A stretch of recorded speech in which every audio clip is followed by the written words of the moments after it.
I'm just going to go through how to interrogate data. When you see the word interrogate, um, don't get too stressed out. All it basically means is that you're using your spreadsheet to find specific data. So you're using the filters in the spreadsheet.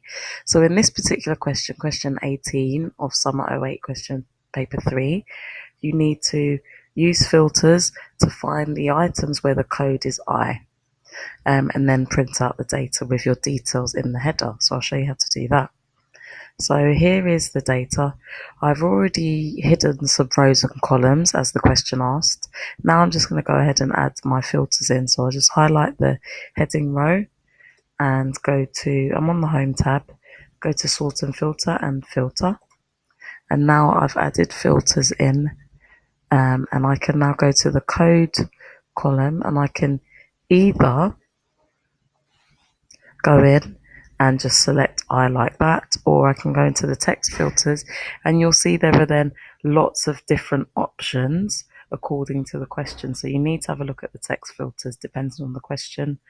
But in this case, I would just use equals if I wanted to, and then select from the drop down I, and press OK. So here's my data, and now I'm going to just select it like this, and I'm going to go to File and Print, and you can see I've already got print selection there, and here is my data, and I've put my details in the header already.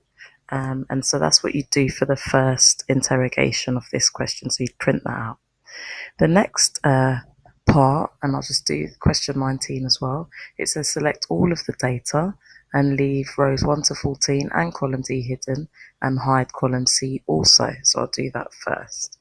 So when it says select all of the data, it means I just have to remove this filter. So I will clear that filter, and it brings back all the data. Now I have to hide column C, so I'll just hide that, and then I'll just go back to the question and see what else I need to do.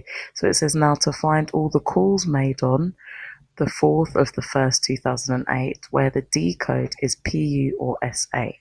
So we'll do that. So the 4th of the 1st 2008. So again, I'm going to use my filters, and I'm going to, so it's only January in here, so I just need to unselect the 3rd and the 5th. So that's now given me just only the date 4th, the 4th of January 2008, and I need to find, I'll go back to the question to remind myself, D code is PU or SA. So again, you can do that by unselecting and going to PU and SA like that. Or you could do it with the filters, so equals, so you could put in equals PU or equals SA. Of course, the other method is much quicker, but I just wanted to show you both, just in case the question dictates that you have to use the text filters. So there's the option there, and then I don't think there's anything else you have to do there. No, we would just print out that data. So again, I would select this and then go to File and Print and select Print Selection, which it already is, and then I'd print that off. So that would be my other printout for interrogating the data. And it's as simple as that, really. Yeah, I will look for a more difficult data interrogation question and add that as well to the set of videos.